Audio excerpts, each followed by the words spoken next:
찬양 특별 연주를 들으면서 제가 그렇게 속으로 기도했습니다. 연주를 들으면서 이렇게 우리 모두가 마음에 감동을 받았어요. 저도 그렇게 기도했어요. 하나님, 제가 설교할 때도 우리 교인들이 그런 감동이 있었으면 좋겠습니다. 그런 감동을 줄 수 있는 설교가 되게 해주십시오라고 그렇게 기도했습니다.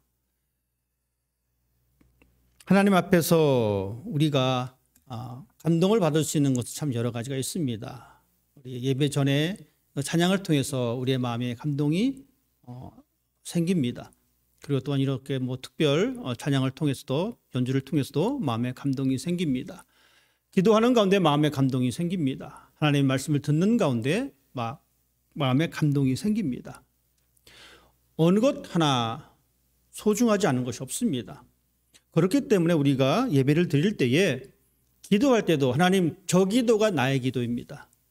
찬양을 부를 때도 하나님, 내가 마음껏 하나님을 찬양합니다라고 하는 이 마음이 있을 때에 하나님께서는 우리에게 분명한 마음에 감동을 주시고, 그 시간을 통해서 우리가 조금 더 하나님과 가까이 나아갈 수가 있습니다. 그래서 우리는 예배를 드릴 때는 온 마음과 정성을 다해서 힘써서 하나님을 예배하는 그러한 삶이 되어야 합니다. 그럴 때 비로소 우리는 하나님을 경험할 수가 있습니다. 하나님을 경험하는 사람만이 그 사람의 신앙을 계속 지속시킬 수가 있습니다. 그 경험이 없다면 우리는 쉽게 포기할 수밖에 없습니다. 사람들의 박수 소리를 경험한 사람은 여전히 그 박수 소리를 기대합니다. 그래서 본인이 좀 힘들어도 그 일을 계속해 나갑니다. 작은 성공을 경험한 사람은 그 성공의 기쁨을 알기 때문에 어렵고 힘들어도 그 일을 감당합니다. 이것이 동일하게 우리의 신앙에도 적용될 수가 있습니다. 하나님을 예배했던 그 기쁨이 내 삶 속에 조금 경험되면 우리는 그 기쁨 때문에 또다시 하나님을 찾게 된다라는 이야기입니다. 그렇지 않으면 우리는 우리의 감정이 앞설 수밖에 없습니다. 내 기분이 앞설 수밖에 없습니다. 내가 기분 좋으면 재미있게 하다가 기분이 상하면 포기합니다. 내가 좋아하는 사람만 만납니다. 내가 싫어하는 사람은 만나기를 꺼려합니다. 이것이 우리의 모습인 것 같습니다. 나라끼리의 감정도 그렇습니다. 전 세계를 통틀어서 적대적인 감정을 가지고 있는 이 나라들이 있습니다. 멀리 갈 것 없이 여러분 어떻습니까? 지금 전쟁 중에 있는 이스라엘과 팔레스타인 지역입니다. 두 민족은, 두 국가는 서로 적대적인 감정을 가지고 있습니다. 적대적인 감정을 가지고 있다 보니까 상대방에 대한 용서와 포용은 없습니다. 상대편이 망했으면 좋겠다. 상대방이 사라져 버렸으면 좋겠다라고 생각을 합니다. 그러니 전쟁이 시작됐고 그 전쟁이 여전히 진행 중에 있습니다. 오래전 이야기지만 한국과 일본도 마찬가지입니다. 역사적으로 좋지 않은 감정을 여전히 가지고 있습니다. 아픈 역사를 안고 있습니다. 특별히 7.3.1 부대를 통해서 우리는 그 아픈 현장을 많이 듣습니다. 그리고 또한 보았습니다. 한국의 독립군들을 붙잡아서, 또한 중국 군들을 붙잡아서 생체 실험한 사건입니다. 그것 때문이라도 우리 한국인들은 일본에 대한 감정을 좋지 않게 가지고 있는 많은 사람들이 있습니다. 그러다 보니까 그 일본이 좀 망했으면 좋겠다라고 생각하는 사람도 있고, 사실 그것을 표현하는 사람들 또한 있습니다. 역으로 마찬가지입니다. 일본 사람들 중에도 한국을 싫어하는 사람들이 있습니다. 동일합니다. 이렇게 서로 적대적인 감정을 가지고 있습니다. 이것이 비단 국가 간의 문제가 아닙니다. 우리가 살아가는 인간관계에도 동일하게 나타나고 있습니다. 사람의 관계 속에서 우리는 두 가지로 분류해 볼 수가 있습니다. 적대적인 관계냐, 호의적인 관계냐. 좋은 관계를 유지하느냐, 나쁜 관계를 유지하느냐라는 겁니다. 좋은 관계를 유지하는 이 관계 속에서 등장할 수 있는 단어는 여러분 어떤 겁니까? 양보입니다. 호의적인 관계 속에는 우리는 충분히 양보가 생깁니다. 그리고 이해라고 하는 이 단어가 가까이 다가옵니다. 용서라고 하는 이 단어가 가까이 있습니다. 사랑이라고 하는 이 단어가 가까이 있습니다. 그런데 적대적인 관계에서는 어떻습니까? 양보라고 하는 이 단어는 저 멀리 던져버립니다. 이해는 내 옆에 없습니다. 그 대신에 적대적인 관계 속에서는 증오만 있습니다. 대적뿐입니다. 싸움입니다. 미소는 사라지고 얼굴에는 냉소가 드러납니다. 이것이 적대적인 관계의 모습입니다. 호의적인 관계라면 우리는 그 상대방이 성공하기를 바랍니다. 그 상대방이 기뻐하길 바라고 그 상대방이 행복했으면 좋겠다라고 이야기합니다. 그러나 그 반대급부는 어떻습니까? 적대적인 관계라면 그 사람의 성공을 기원하기 쉽지 않습니다. 말은 하지 않지만 내 속마음은 저 사람 좀 망했으면 좋겠다. 저 사람 좀 사라졌으면 좋겠다. 여러분, 이것이 적대적인 관계 속에서의 삶의 모습입니다. 우리는 그러한 삶의 현장에 살고 있습니다. 오늘 본문의 사건이 바로 그 사건의 현장입니다. 오늘 우리는 요나서를 읽었습니다. 교회를 다니면서 이 요나의 기가 막힌 인생을 모르는 사람은 없습니다. 이 요나는 하나님 앞에서 한 가지 명령을 받습니다. 그 명령은 다름 아닌 니느웨에 가서 그 성에 하나님의 심판을 선언하는 것입니다. 그리고 그 니느웨 민족을 살려내는 것이 요나의 사명입니다. 요나는 이스라엘 사람입니다. 니느웨 사람을 좋아할 수가 없습니다. 그들에게 안녕을 이야기하고 그들에게 샬롬을 이야기한다는 것은 있을 수 없는 겁니다. 결국 요나는 그 하나님의 말씀에 거부했습니다. 이렇게 생각했습니다. 하나님, 저 니느웨라고 하는 이 나라는 망해야 합니다. 우리 민족에게 했던 일들이 있는데 어떻게 니느웨가 성공과 번영이 있을 수 있습니까? 그 민족은 망해야 됩니다. 라는 생각을 가지고 그는 하나님의 말씀과 반대되는 그 길로 향하게 됩니다. 니느웨가 요나가 아무 말 하지 않으면 니느웨는 망합니다. 굳이 망하는 걸 왜 이렇게 세우냐라고 요나는 한탄하고 있습니다. 그래서 요나는 스페인으로, 지금으로 따지면 스페인 쪽으로 도망을 가버렸습니다. 하지만 하나님께서는 그 도망간 요나를 그냥 내버려 두지 않으셨습니다. 다시 부르셨습니다. 풍랑을 일게 하셨고 사람들을 통해서 요나가 바다에 던져졌습니다. 참 드라마틱합니다. 바다에 던져졌는데 큰 물고기가 나타나서 요나를 먹이인 줄 알고 꿀꺽 삼켜버립니다. 요나는 3일 동안 그 큰 물고기 속에서 지냈습니다.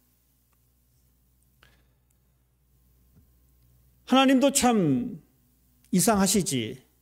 요나가 말을 안 들으면 그래, 내가 다른 사람 시킬게 라고 하실 법하신데도 불구하고 하나님은 그 요나를 물고기 뱃속에 집어넣었다가 다시 꺼냈다가 다시 보냅니다. 오늘 3절의 말씀이 그렇습니다. 여호와의 말씀이 두 번째로 요나에게 임하였다. 즉 첫 번째 임하였을 때에 요나는 그 말을 듣고 하나님 실수입니다. 아무리 우리 감정상 저 니느웨 백성들은 망해도 완전히 망해야 됩니다 라고 생각을 하고 거부했습니다. 그렇게 거부했던 요나에게 하나님께서는 두 번째로 말씀하십니다. 하나님은 그 요나를 포기하지 않으셨습니다. 하나님은 그 요나에게 두 번째 사명을 주시기 위해서 다시 세우셨습니다. 굳이 다른 사람을 세울 수 있었음에도 불구하고 하나님은 다른 사람을 세우지 않고 말 안 듣고 도망갔던 그 요나를 다시 불러주셨습니다. 하나님을 향한 요나의 반응은 거부였지만 요나를 향한 하나님의 반응은 다시 회복입니다. 하나님께서는 하나님의 백성을 하나님의 계획 안에 세워두셨고 그 사람을 다시 세워주십니다. 이것이 바로 하나님의 사랑입니다. 하나님의 은혜입니다. 때로는 우리가 하나님의 말씀과 동떨어진 삶을 살아갈 때에 하나님께서는 이렇게 생각하지 않으십니다. 내가 얘를 포기해야 되겠구나. 아닙니다. 하나님은 다시 불러주십니다. 그리고 다시금 그에게 다가오십니다. 신약 성경에 보면 예수님의 제자 가운데에 베드로라고 하는 사람이 있습니다. 우리가 너무나 잘 알고 있는 베드로입니다. 베드로는 어떤 사람이냐면 예수님께서 잡히시기 그 전에 기도하러 산에 올라가십니다. 그때 베드로도 그 겟세마네 동산에 함께 동참합니다. 그런데 그때에 예수님을 잡으려고 사람들이 몰려왔습니다. 베드로는 그때 용기 있게 칼을 들고 예수님을 보호합니다. 예수님을 향한 충성심이 대단했습니다. 그게 옛날 요나처럼 하나님의 선지자로 역할을 감당했던 초창기 요나처럼 그는 칼을 들고 예수님을 보호합니다. 그리고 그는 이렇게까지 말을 합니다. 선생님, 내가 죽는 한이 있어도 선생님을 포기하지 않습니다. 죽어도 선생님을 따라갈 겁니다. 라고 호언장담합니다. 그것도 자기 혼자만 걸고 넘어간 것이 아니라 이렇게 말합니다. 여기 있는 다른 사람들, 이 사람들은 포기할지 몰라도 나는 절대 아닙니다. 이 사람들보다 더 낫다라는 거예요. 그만큼 예수님에 대한 충성심을 드러냈던 사람입니다. 하지만 예수님께서 잡히셨고 베드로가 멀리서 그 광경을 목격합니다. 그 자리에서 어떤 일이 벌어졌습니까? 어떤 사람이 베드로를 향해서 야, 너 저 사람하고 한패잖아 라고 하는 그 말에 겁을 먹습니다. 그 전까지는 예수님에 대한 실질적인 체포라든지 그런 것이 없었기 때문에 충분히 내가 목숨 걸고 선생님을 지킵니다라고 이야기했을지 몰라도 지금은 상황이 완전히 바뀌었습니다. 눈앞에서 따라던 스승이 잡혀갑니다. 그것을 봤던 베드로는 마음에 겁이 생겼을 것입니다. 그래서 그는 3번씩이나 예수님을 모른다라고 부인합니다. 누가복음 기자는 이렇게 기록해주고 있습니다. 예수님께서 그 광경을 보셨습니다. 라고 기록하고 있습니다. 즉 베드로가 부인할 때 예수님께서 이렇게 보셨다는 겁니다. 저를 보십시오. 눈이 마주쳤다는 거예요. 베드로는 예수님께서 말씀하신 말을 더 마음에 새겼고 올라옵니다. 그래서 그는 나가서 울었어요. 자신의 연약함을 알기 때문에. 극적인 반전이 일어납니다. 예수님께서 십자가에 돌아가셨고 부활하셨어요. 갈릴리로 찾아오셨습니다. 갈릴리 호숫가에서 고기 잡고 있던 제자들을 찾아오셨습니다. 베드로를 만났습니다. 여러분 어떻습니까? 만약 여러분이라면 결정적인 순간에 내 등을 때리고 도망간 사람을 여러분이 만났습니다. 먹고 살기 힘든데 내 돈을 갖고 전부 도망간 사람을 여러분 만났습니다. 어떻게 하시겠습니까? 그동안 수고하셨습니다. 내 돈 가지고 잘 먹고 잘 살았네요. 신수 좋으십니다. 이렇게 덕담하실 수가 있겠습니까? 저 같으면 그렇게 못할 것 같습니다. 잘 만났다. 경찰서를 가든지 여기서 맞아 죽든지 둘 중에 하나 선택해라 라고 했을지도 모릅니다. 예수님은 베드로를 만나셨습니다. 그리고 이렇게 말씀하셨습니다. 내 양을 먹이라. 내 양을 치라. 예수님은 그 베드로를 포기하지 않으셨습니다. 그리고 다시 사명을 주셨습니다. 다시 기회를 주셨습니다. 포기하지 않았던 예수님의 모습. 그 옛날 요나처럼 예수님은 그들에게 다가오셔서 다시 세워주셨습니다. 하나님의 은혜는 우리를 향하여 결코 포기하지 않으십니다. 하나님께서 요나가 하나님의 말을 듣지 않았음에도 불구하고 베드로가 예수님을 부인했음에도 불구하고 하나님은 요나에게 두 번째 말씀을 주셨듯이 예수님께서 베드로에게 사명을 주셨듯이 하나님께서는 다시 찾아오셔서 하나님의 백성으로 살아가도록 하나님의 사명감을 가지고 살아가도록 불러주십니다. 이것이 바로 우리가 섬기는 하나님의 모습입니다. 나를 향하여 바라보시는 하나님의 마음입니다. 하나님께서는 이렇듯 요나를 기다리셨고 예수님은 이렇듯 베드로를 기다려 주셨습니다. 이렇듯 하나님은 우리를 기다려 주십니다. 기회를 주시려고 니느웨로 가야 할 그 방향을 틀어서 스페인 쪽으로 도망갔던 이 요나에게 기회를 주시려고 하나님은 그 자리에 동행하셨습니다. 그리고 그 풍랑을 일으켜 사람들로 하여금 하나님을 찾게 하셨고 그 시간 동안 하나님께서는 여전히 요나에게 기회를 주고 계십니다. 우리가 알고 있는 대로 묻지도 따지지도 않고 하나님께서는 기다려주시고 우리에게 은혜를 베풀어 주십니다. 마치 집으로 돌아오기를 기다렸던 아버지의 마음처럼 하나님은 우리를 향하여 오래 참음으로 우리에게 은혜를 주고 계십니다. 우리 모두는 이 은혜를 받고 살아가는 사람입니다.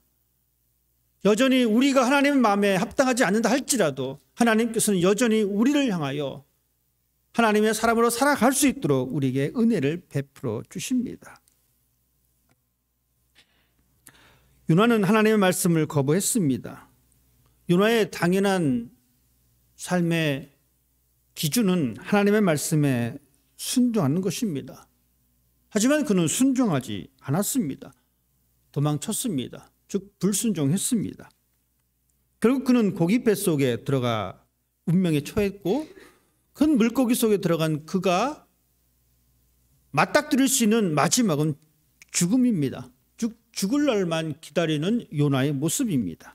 하지만 하나님께서는 그에게 다시 한번 구원의 빛을 주셨고 다시 기회를 주셨습니다. 우리는 충분히 요나의 상황, 요나가 도망칠 수밖에 없었던 그 상황을 이해할 수 있습니다. 왜냐하면 하나님의 민족인 하나님의 백성인 이스라엘의 안전과 평화가 우선이다라고 요나는 생각했습니다. 당연한 생각입니다. 니느웨가 멸망해야지만이 이스라엘도 편안하고 주변 국가도 편안합니다. 왜냐하면 그 나라 때문에 이스라엘도 힘들고 주변 국가들도 힘듭니다. 다시 말씀드리면 이 나라만 사라지면 모든 나라가 다 평안해집니다. 어떻습니까? 맞아. 이 나라만 사라지면 된다는 거예요. 우리 인간관계도 그렇습니다. 쟤만 없으면 조용하다는 거예요. 저 인간만 없으면 이 동네가 조용한데 하필 저 인간이 이 동네에 와가지고 이 동네 다 망쳐놨다는 거예요. 그러니 어떻습니까? 말은 안 하지만 저 집 빨리 이사 갔으면 좋겠다. 이것이 바로 요나가 생각했던 부분입니다.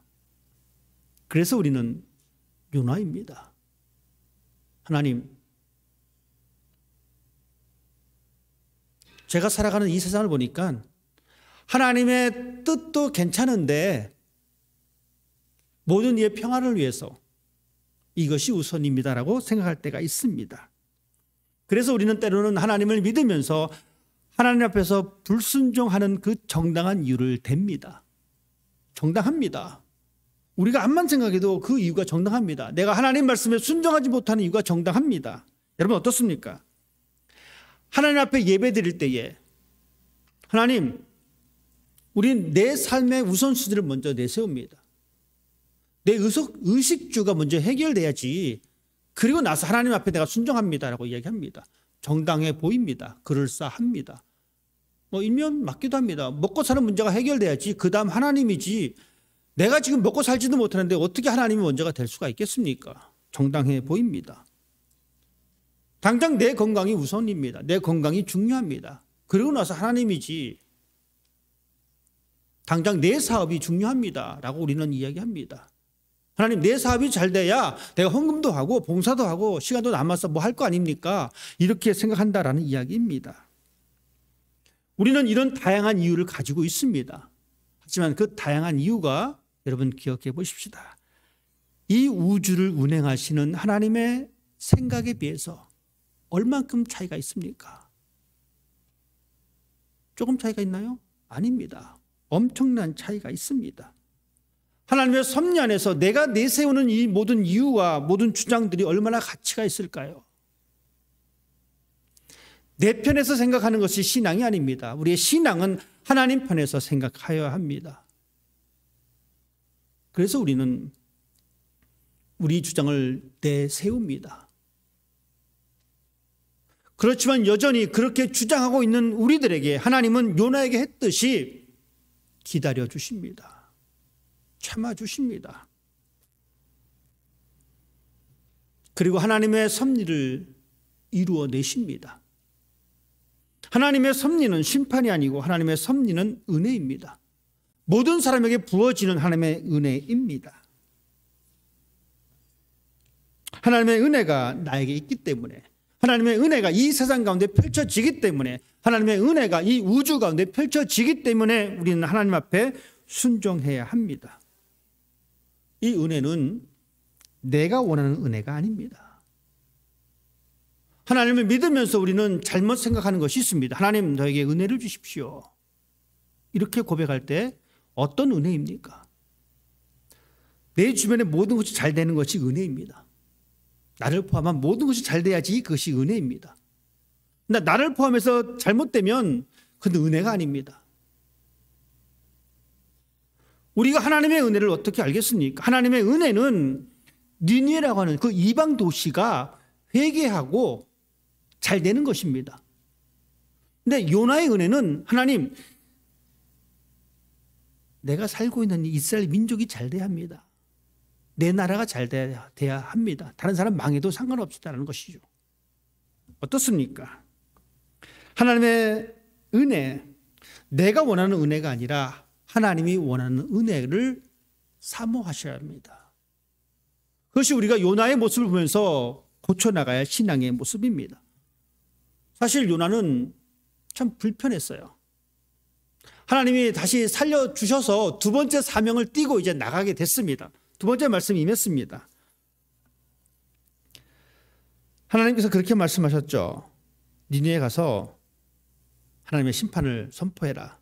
근데 이 니느웨가 얼마나 큰 동네냐면 사흘 길을 걸어가야 할 만큼의 큰 동네입니다. 쉽게 말씀드리면 이렇습니다. 여러분, 이 세인루이스 지역이다 칩시다. 그러니까 요나가 받은 명령은 그거예요. 세인루이스 지역에 나가서 이제 복음을 증거하는 건데, 가만 생각해 보니까 이 기분 별로 안 좋은 거예요. 그래서 그는 안 하고 다운타운에서 조금 하다가 그냥 말았어요.